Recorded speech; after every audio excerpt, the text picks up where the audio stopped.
graça e a paz do Senhor, Shalom. Vocês estão bem? Que bom, que alegria estar aqui com vocês para esse tempo de edificação. Como bem disse a pastora, não estava na minha programação, mas estava na programação do Senhor. Eu sou José Santos, sou casado com a Gisele, sou pai do Benjamin. Moro na região metropolitana de Campinas, São Paulo, cidade de Americana. E há alguns anos já servimos essa região aqui. Tenho alguns amigos, pastor Jonatas Menezes, há mais de 6 anos eu suporto ele. E ele me suporta e somos amigos, né?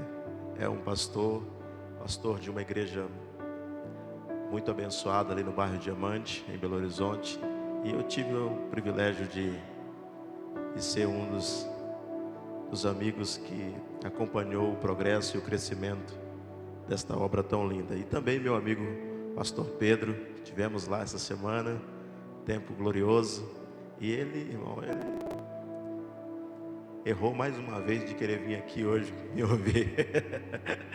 Primeiro de me chamar, segundo de querer me ouvir novamente, mas eu pude perceber que o coração dele é um coração muito fervoroso e profundo no Senhor. Queridos, podeis tomar o seu assento? Obrigado, pastor. Obrigado, pastora. De verdade. Eu tenho uma palavra de Cristo para compartilhar o seu coração. Vocês estão abertos para isso? Se tudo der certo, você glorifica a Deus. Se der errado, você fala para o pastor Bruno, tá? Não me chamar mais. Queridos, quem trouxe a sua Bíblia, diga amém. Abre a sua Bíblia nos Salmos 132. Pastor Pedro também é pastor aqui em Betim, né? Aqui é Betim, onde eu estava lá é Betim? Betim, né? Deus abençoe a sua vida, meu amigo. Você não sabe o quanto sou encorajado pela sua presença. Todos encontraram? Vamos ler todos juntos? Amém? Senhor,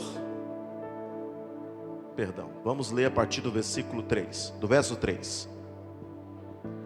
Não entrarei na minha tenda, nem me deitarei no meu leito. Não concederei sono aos meus olhos, nem cochilo às minhas pálpebras, enquanto não encontrar um lugar para o Senhor, uma habitação para o poderoso. Para o poderoso. Amém. Queridos, eu tenho 33 anos de idade, que o Senhor te perdoe por achar que eu tenho 50. Nesses 33 anos de idade, eu tenho o privilégio de servir ao Senhor há 19 anos, 17 na obra do ministério. Como pastor, tive o privilégio de ser o pastor sênior de 3 comunidades na nossa região, lá em Santa Bárbara, Americana e Limeira. E como pastor, um homem que Deus o chamou somente pela sua misericórdia, para cumprir a sua vontade.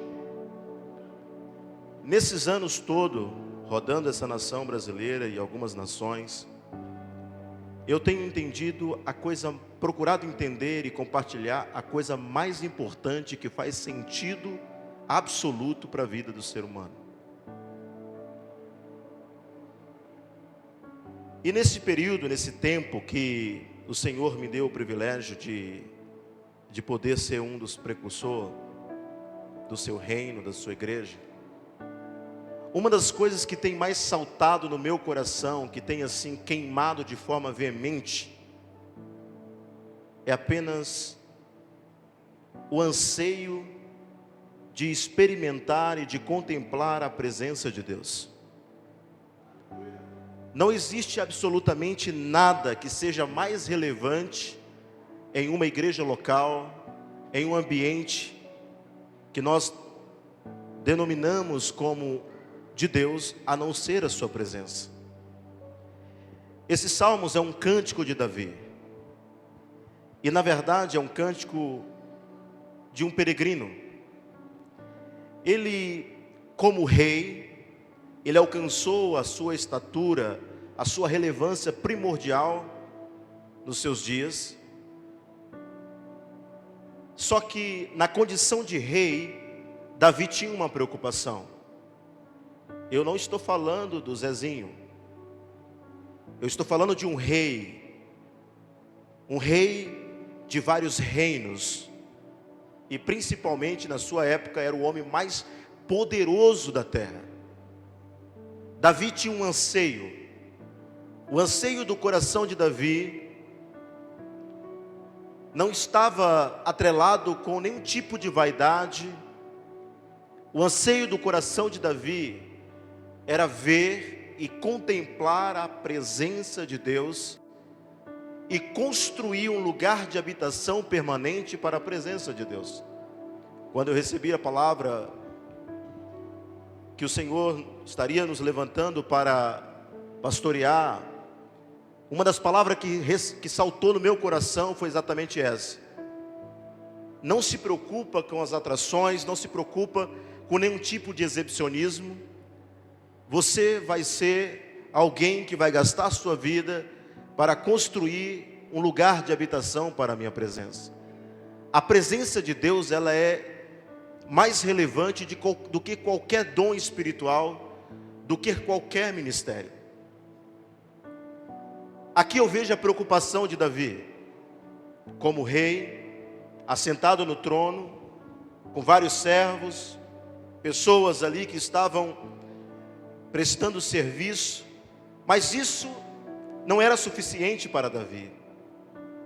Davi tinha uma preocupação, não de desespero, mas um zelo. A preocupação de Davi é porque ele estava em Jerusalém reinando, mas a arca de Deus, a presença de Deus, o símbolo do governo de Deus, ainda não estava consolidada no seu reinado.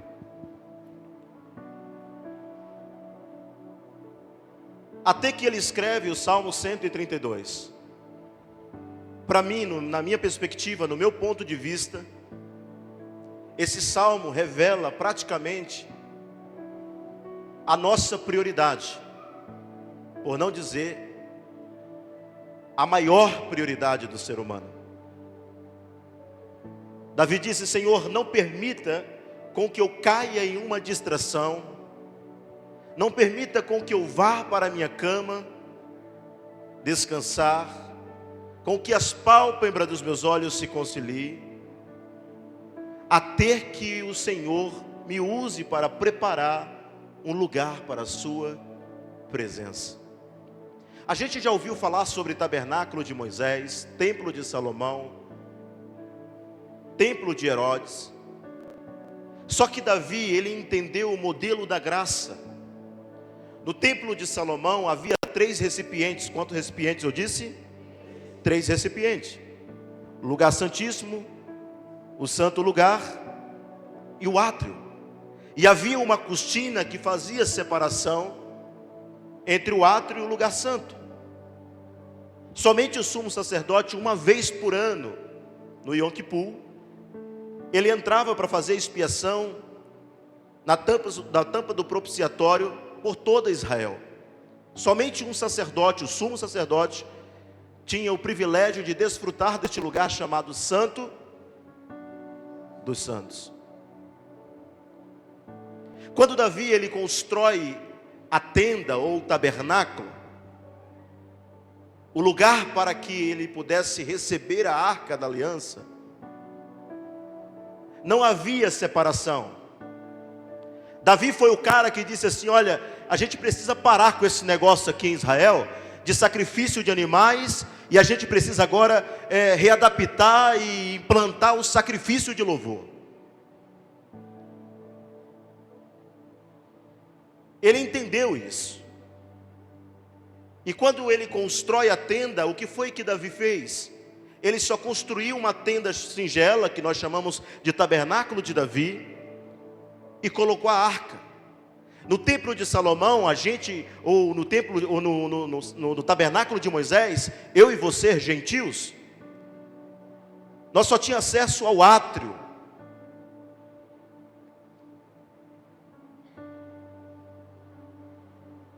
Mas no tabernáculo de Davi, na tenda de Davi, a única exigência que Davi tinha protocolado naqueles dias: ninguém se apresenta diante do Senhor a não ser com o coração. No tabernáculo de Moisés, ninguém se apresenta ao Senhor de mãos, fala do serviço. Mas no tabernáculo de Davi, ninguém se apresenta ao Senhor a não ser com o coração quebrantado. Essa era a exigência. Gentios, poderia participar do culto davídico? Com certeza. O pecador que se sentia um inútil, um improvável, poderia participar do culto davídico? Com certeza. Davi, ele construiu o lugar favorito de Deus na terra.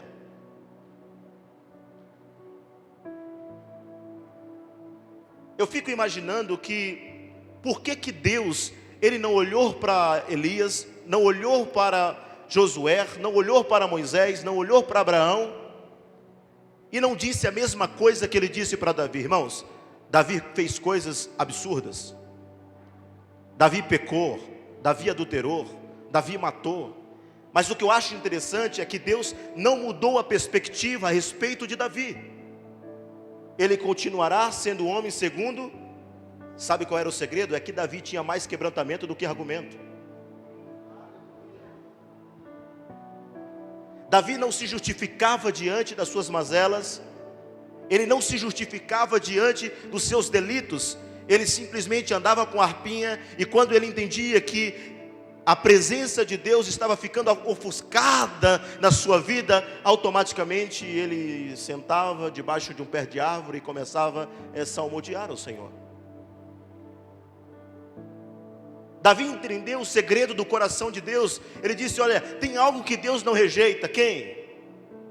Uma pessoa que tem um coração quebrantado e contrito.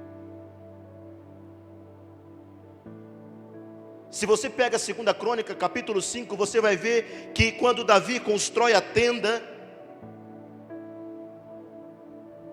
ele estabelece músicos que estavam ali dia e noite, de forma ininterrupta, orando, adorando, intercedendo e proclamando a majestade santa. O culto de Davi não tinha hora. Saía um turno, entrava outro. O culto de Davi, ele sabia que ele precisava atrelar e alinhar a sinfonia dos céus com a terra. Se você pega o culto de Davi e você olha para Apocalipse capítulo 5, você vai ver que a sinfonia é praticamente igual. Por quê? Porque lá em cima tem 4 seres viventes, 24 anciãos, com harpas e taça. A harpa, instrumento, taça, intercessão. Então Davi, ele mescla essas duas realidades, céus e terra. Deus está sendo adorado no céu, e ele também está sendo glorificado na onde? Na terra. Davi construiu um modelo de tabernáculo, que a presença de Deus tinha prazer de habitar naquele lugar, e a preocupação dele é exatamente essa que você leu. Senhor, não permita que eu me embriague com o poder deste mundo, com as distrações desse mundo, com a relevância desse mundo, sem que primeiramente o primeiro mandamento esteja no primeiro lugar. Essa era a preocupação de Davi, e ele estabeleceu este lugar de habitação para o Senhor, e era dia e noite. Saía pessoas, entrava pessoas, e ele proclamava, adorava e glorificava a Deus. Queridos, eu tenho um anseio. Eu estive alguns meses atrás na Europa, na Inglaterra, e eu visitei a paróquia de John Wesley. Esse homem não tinha nada de impressionante, a única coisa que ele tinha era um coração fervoroso. Não tinha nada que impressionava o mundo, simplesmente uma vida contínua de oração, de relacionamento, como bem disse a nossa pastora, de relacionamento com Deus. Porque Deus, Ele não está interessado no seu serviço, Deus está interessado na sua vida relacional com Ele. Porque afinal de contas, a obra de Deus não é o que Deus somente faz através de você, é o que Ele está fazendo em você.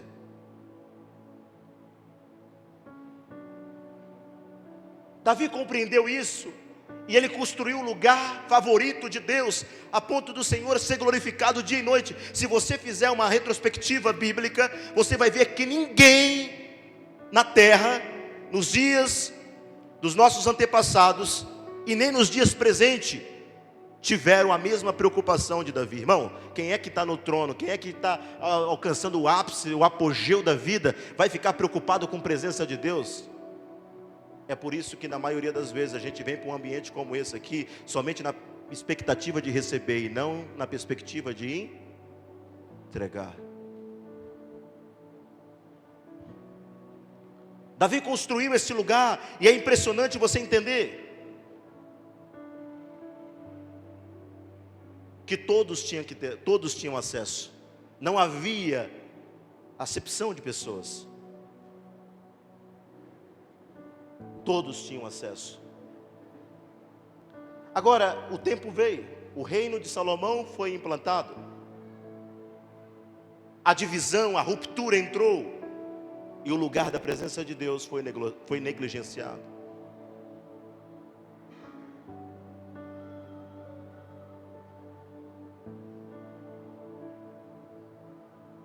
Você está aí?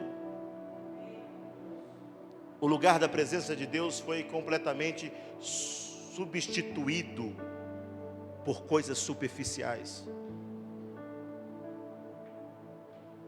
Só que o lugar que Davi construiu ficou marcado no coração de Deus.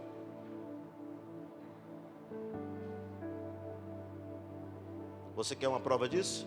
Abre para nós aqui, por gentileza. Amós capítulo 9, versículo 11. Quem está aí, diga amém. Irmãos, eu não estou bravo, tá? Eu sou baiano, e baiano só fala gritando mesmo. Tem algum baiano aqui? Não tem ninguém, irmão? Só eu? Seu pai é baiano, então nós somos da mesma turma. Está no mesmo pacote. Vamos lá. Eu quero que todos leiam isso aqui, porque eu estou indo numa construção com você para você entender. Fique tranquilo que eu só tenho um cara de presbiteriano, mas eu sou do manto, terra, água e fogo, viu? Naquele dia levantarei o quê?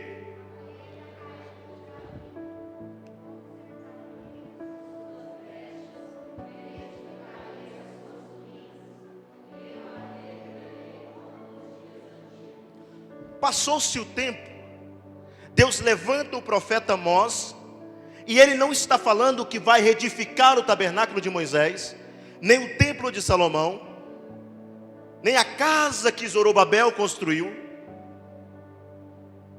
O profeta profetiza algo que ficou marcado no coração de Deus, porque ali as pessoas não tinham preocupação de estar em outro lugar a não ser na onde?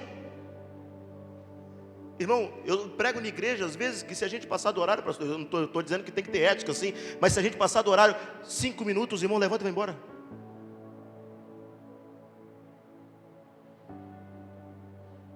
Um ambiente onde a gente recebe diretrizes, direção para a nossa vida, diretivas para o nosso destino, e na maioria das vezes a gente está preocupado com tantas outras coisas, tantos outros afazeres, e a gente não entende que o que é importante na nossa vida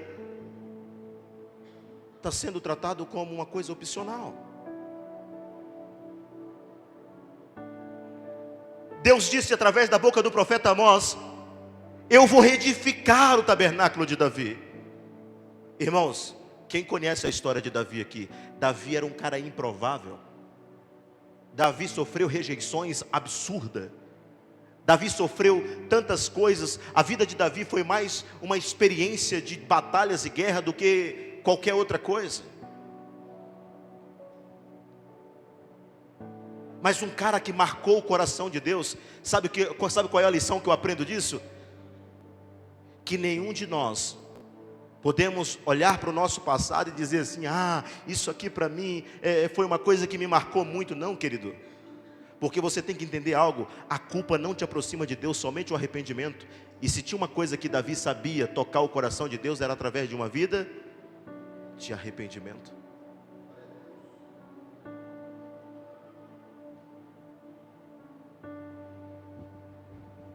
Eu vou reedificar o tabernáculo de Davi. Eu vou levantar novamente o tabernáculo de Davi.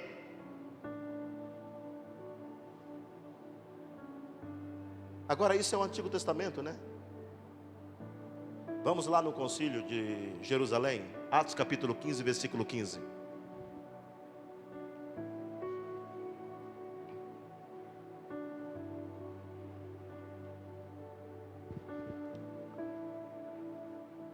Aqui eles estavam no concílio de Jerusalém, os apóstolos reunidos, e ali estava uma confusão, como que o evangelho do reino, o evangelho eterno, o evangelho da graça chegaria ao nosso coração. Alguns estavam querendo levar o quipá, outros estavam querendo levar o talite, outros estavam querendo levar o tefilim, outros estavam querendo trazer o costume judaico para os gentios. Outros estavam dizendo: pode comer carne de porco, não pode comer carne de porco. Havia um conflito, uma divergência teológica entre os apóstolos. Preste bem atenção nisso. Até que o Espírito Santo baixou na reunião. Concordam com isso as palavras dos profetas, conforme está? Depois disso voltarei e reconstruirei o quê? Continue.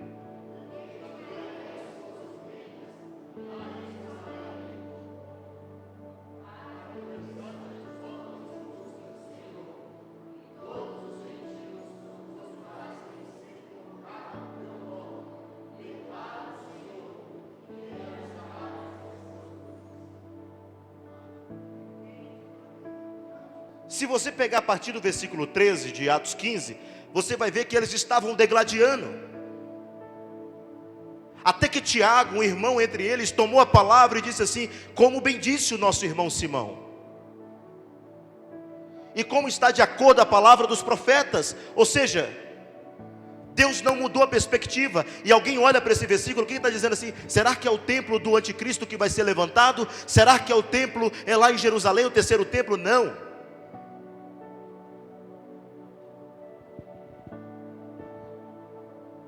Sabe o que a palavra de Deus está apontando?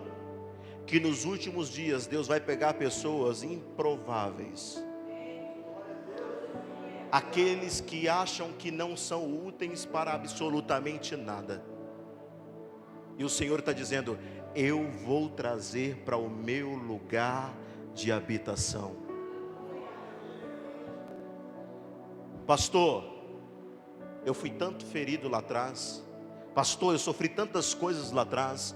Pastor, eu passei por tantas dificuldades lá atrás. Pastor, eu já fiz tantas coisas tão terríveis lá atrás, porque eu acho que Deus já não olha mais para mim da forma como Ele olhava antes. Deixa eu te falar uma coisa para você.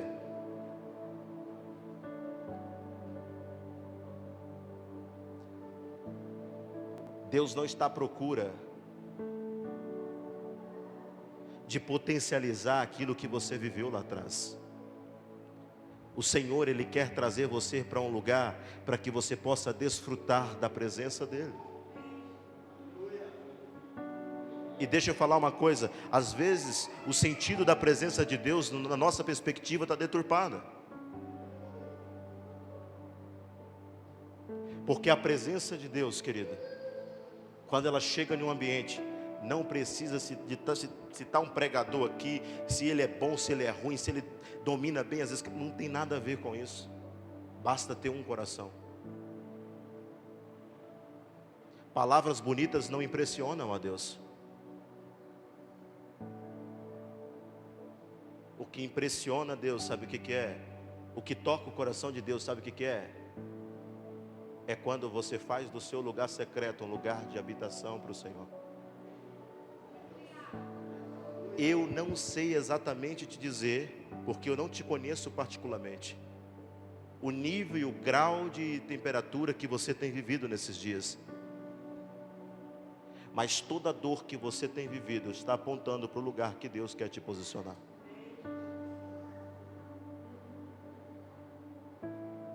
Nas noites mais obscuras da minha vida, o que fez sentido para mim foi eu chegar no meu quarto secreto, dobrar o meu joelho e dizer: Senhor,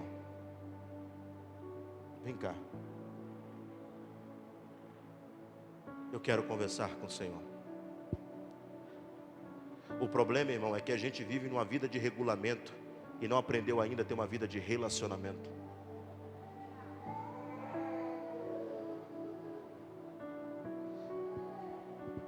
Desde o dia que o homem saiu da presença de Deus, no sentido do seu lugar geográfico, aonde ele habitava, Gênesis capítulo 3, versículo 9, quando Deus perguntou para Adão: aonde estás? O coração dele estava cheio de argumento. Ele perdeu a oportunidade de desfrutar de um lugar glorioso no Senhor.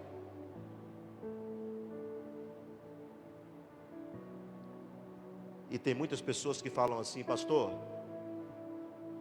eu estou indo para a igreja buscar a presença. Desde o dia que nós saímos do ambiente dele, é essa presença que nos persegue.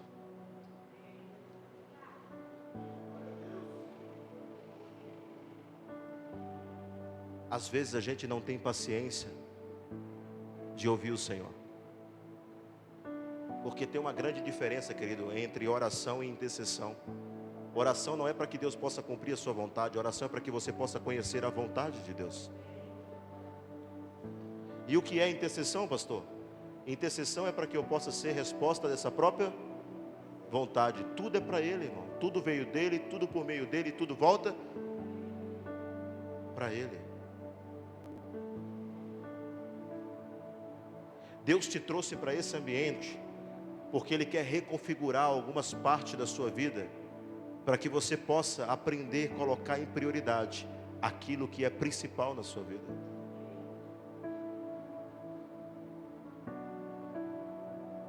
Deus não quer ter sensação com você, Ele quer ter uma aliança.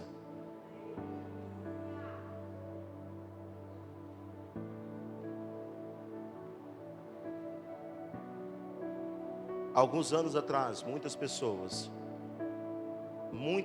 que começaram comigo e que elas tinham uma vida de intensidade. Irmão, quem é bom de intensidade é ruim de constância, né, pastor?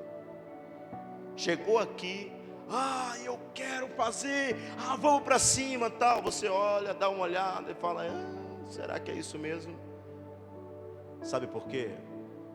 Porque não basta você ter motivação se você não tem disciplina.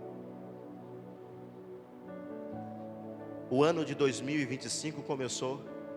Não existe ano novo para quem tem uma mente atrasada. Tudo que o Espírito Santo quer fazer nesses dias é te inserir no inédito de Deus, é te colocar no centro daquilo que Ele está fazendo. Queridos, eu rodo por vários lugares e eu não sou um pregador itinerante atrás de oferta. Sabe quem eu sou? Eu sou um cara que carrega uma palavra sobre uma geração.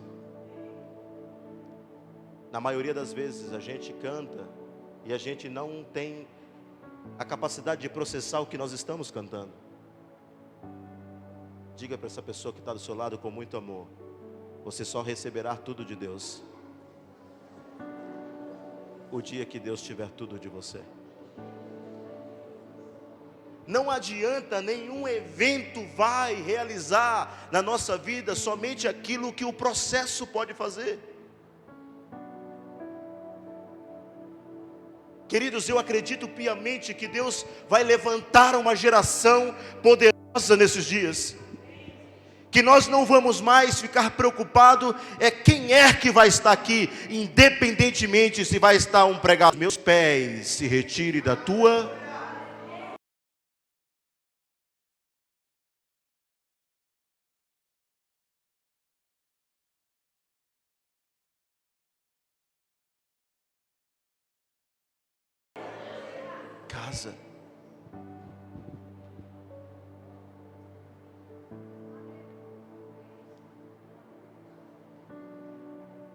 A coisa mais difícil hoje da nossa geração, queridos, é compreender o lugar onde o Espírito está edificando o nosso coração.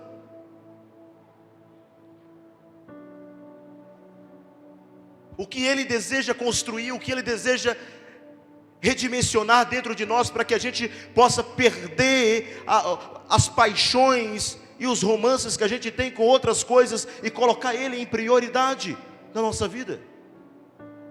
Com 14 anos de idade eu já amava o Senhor. Um dia me chamaram no Rio de Janeiro para pregar num culto de jovem. Pastor, qual que é a mensagem assim que o senhor tem para culto de jovem? Eu falei, Apocalipse. Davi, com 16 anos de idade, ele já tinha um currículo na presença de Deus, de ter matado o urso e... O jovem de hoje em dia, irmão, está lá chorando com a mãe do lado da geladeira. A senhora não comprou a Nutella? Que show da Xuxa é esse, irmão?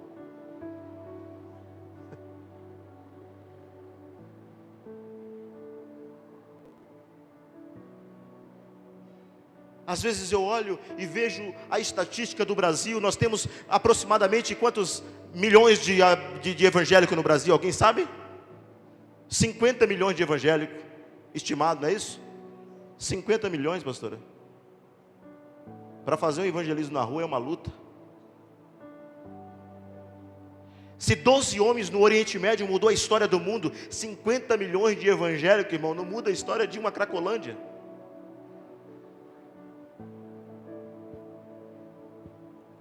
E a gente continua celebrando nos dias de vergonha.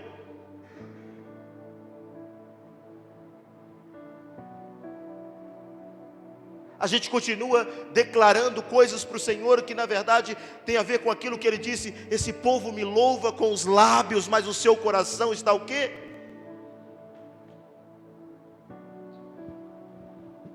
Longe de mim.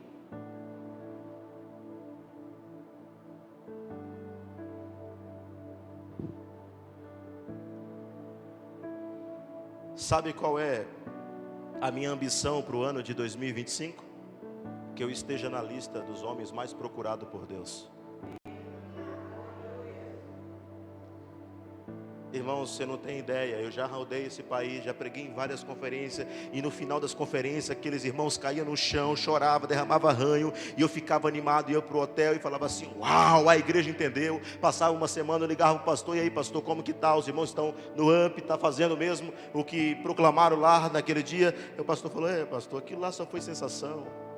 Até que um dia o Espírito Santo me corrigiu e falou assim: José, para de ficar criando sensação no coração das pessoas, ensina elas a ter uma vida de convicção. E sabe qual que é o meu cuidado, o meu zelo nesses dias? Eu não estou para brincar com a noiva de Cristo. Sabe por que ainda existe uma atmosfera meio que tipo, o que está acontecendo na nossa vida? Parece que Jesus não volta, porque ainda não temos pessoas apaixonadas pela presença de Deus. Irmão, quem é que vai casar com alguém que não gosta? Então o atraso da vinda de Jesus, ou melhor dizendo, não é o atraso, a maneira como a gente enxerga a vinda de Jesus ainda está prorrogando. Não significa que Ele não é pontual, significa que a noiva ainda não se preparou. Ainda nós viemos aqui proclamando o Senhor, e na maioria das vezes, sabe o que acontece? Não, querido, deixa eu te falar uma coisa. Eu não estou te exortando, eu estou te encorajando. Se você quiser avaliar a maturidade de alguém, observa como ela reage à palavra de encorajamento.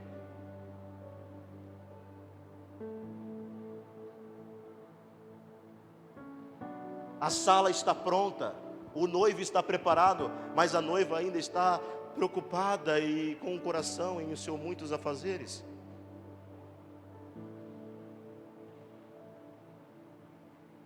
E às vezes a gente fica tão preocupado com as demandas da nossa vida, com as coisas que estão acontecendo, com as dificuldades que está acarretando na nossa vida, e a gente parece que Tem aquele sentimento, será que Deus perdeu o controle de absolutamente não, tudo? Não, irmão, Deus não perdeu o controle de absolutamente tudo. Sabe o que significa? Toda crise, todo medo, toda ansiedade é resultado e revela o nível de distanciamento que nós temos dele. Quando você chega para conversar com uma pessoa que está em Deus, irmão, o semblante é outro, o sentimento é outro, o coração é outro, a maneira de falar é outra.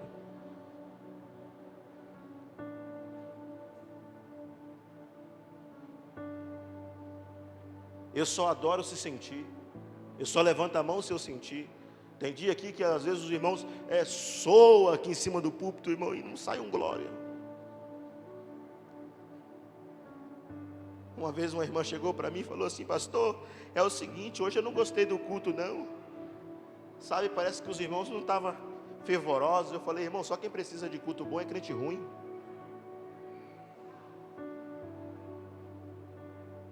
Sabe por quê? Porque quem já entendeu a conexão, que o véu foi rasgado e o lugar santíssimo está acessível a todos aqueles que desejam, não tem a ver com quem está aqui, tem a ver com quem veio para essa reunião com o coração disponível.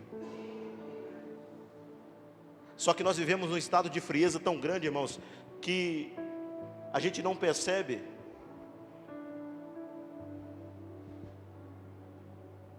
A gente só consegue levantar nossa mão e adorar quando existe alguma coisa apertando o nosso sapato. E na maioria das vezes a gente não tem um lugar secreto, tem um lugar de fuga. Sabe o que é lugar de fuga? É aquelas pessoas que só procuram a igreja quando tem problema. Não entendeu que Deus não quer ter sensação com elas. Deus quer ter um relacionamento indissolúvel, que não há possibilidade de ruptura. No lugar secreto, irmão, é inegociável, independentemente da circunstância. Você está lá porque você entendeu que o seu meio de sobrevivência é estar diante de Deus. Lugar de fuga. Pastor, quem é que vai estar aqui hoje?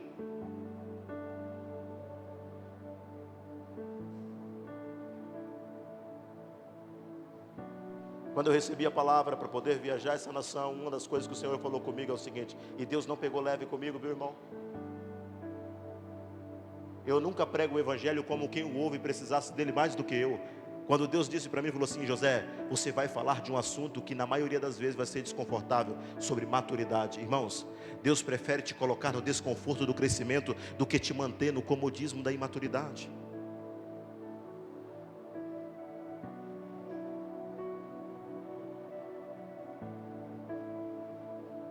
Deus está nos reorganizando por dentro. Ele está fazendo algo extraordinário, está alinhando a nossa vida espiritual.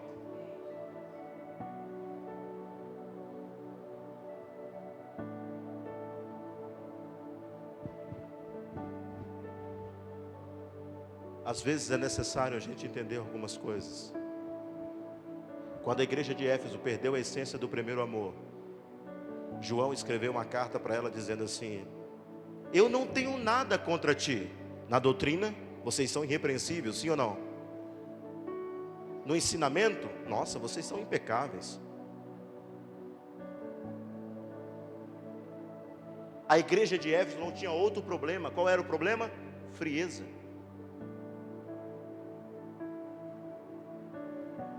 E sabe o que foi que João disse? Eu vou procurar um pregador lá na igreja de Coríntios que tenha uma palavra assim avivada, sabe? Que levanta os irmãos da cadeira, uma palavra motivacional. Não. João disse: lembra da onde? Porque tenho visto que vocês perderam a essência do primeiro amor. Ninguém vai tirar a gente, irmão, do estado de frieza que a gente escolheu viver voluntariamente. Eu estive na Inglaterra, um país que foi palco da glória de Deus para o mundo. Você passa na frente lá das igrejas, está escrito assim, pastora: procura-se pastor. E sabe como que o engano entrou na Inglaterra? Da mesma forma que está entrando no Brasil. Como? Os crentes só vinham para a igreja se tivesse atração. John Piper disse uma coisa e para mim é extremamente importante: o domingo à noite revela a popularidade do pregador, mas a reunião de oração revela a popularidade do Espírito.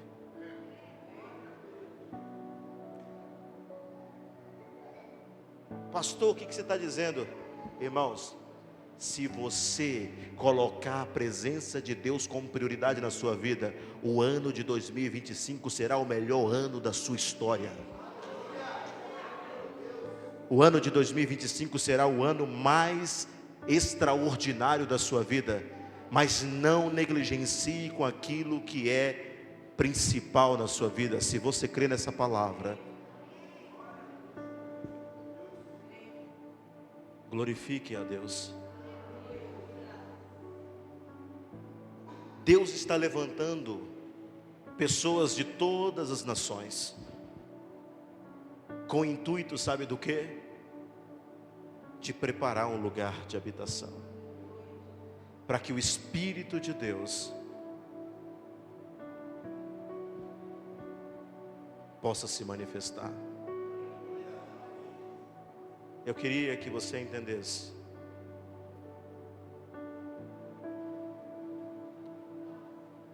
que todo ser que vive, louve ao Senhor. Qual é o sentimento se você tem quando você olha para as Escrituras e você vê homens como Moisés, homens como Davi, homens como Salomão, homens como tantos outros que tiveram na história, que foram quentes em Deus? Paulo morreu, irmão, praticamente rejeitado em uma masmorra, e deu tudo por tudo.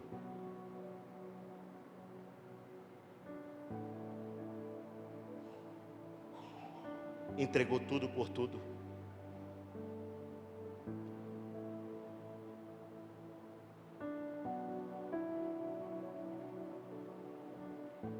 Abre para mim, eu já encerro aqui para a gente orar. Em Hebreus capítulo 13, versículo 15.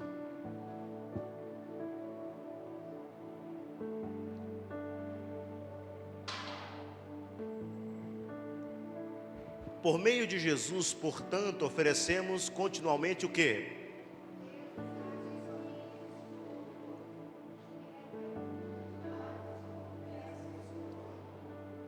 Quando você lê um versículo desse na África do Sul, os irmãos entram em desespero.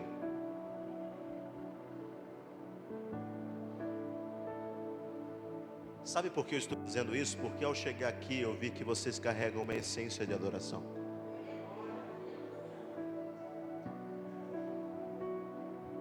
Deus não nos chamou para ser mais um do mesmo, irmão. Deus não chamou a gente para ficar nesse estado de frieza, nesse estado, sabe, de comodismo. Não, a gente precisa tocar a realidade do reino de Deus. Vamos prestar sacrifício de louvor ao Senhor? Você sabe por que eu não fico mais pregando provisão para os irmãos? Já fiz isso muitas vezes.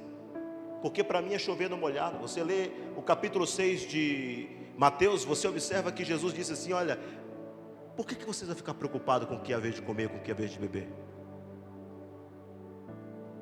Os pássaros não ficam. Olha para os lírios do campo. Nem Salomão, diante de toda a sua glória, se vestiu como um deles. Então, sabe o que eu quero que você entenda nessa noite? De profundidade mesmo no seu espírito. Que Deus está te esperando no mesmo lugar de onde você o encontrou. Quando você estiver em uma situação que você não souber qual é a decisão que você precisa tomar, lembre sempre do que Deus disse, porque é lá que Ele está. Vamos prestar sacrifício de louvor ao Senhor? Tem alguém aqui comigo? Cadê os tangedores da casa? Vem cá. Querido, eu acabei de liberar uma palavra profética. E o que foi construído nessa noite é: Deus deseja habitar de forma permanente. Tem alguém desesperado pelo Senhor aqui? Tem alguém aqui com um coração fervoroso? Então vamos prestar sacrifício de louvor ao Senhor?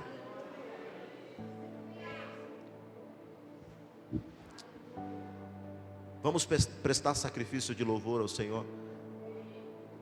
Eu quero que você coloque a mão no seu coração nessa noite.